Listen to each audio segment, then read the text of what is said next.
Dahil marami sa inyo nag-request ng iwas injury, ACL, MCL, meniscus bago mag-volleyball, running, or basketball, or any sport nyo.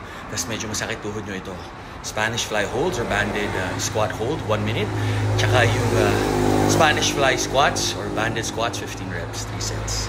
Tama kayo, mali ako, I'm not your doctor. Do what works for you. Happy, healthy guys. God bless. Hey guys, sa mga may problema sa tuhod o ayaw magka-problema sa tuhod, ito Spanish squats hold or Spanish squats. Pakita ko sa inyo, lagay nyo yung bands exactly sa likod ng tuhod nyo. Both feet. Tanggalin na shoes. Tapos wala shoes. Paalam para feel talaga the floor. Tayo kayo. Tamang ano lang. Pag ganito, hold nyo for 1 minute. Feel nyo yung tension sa glutes. Tsaka sa quads. Pag ganito, 15 reps. Inhale. Exhale. Hirap siya. Pag bumaba, no pain dapat.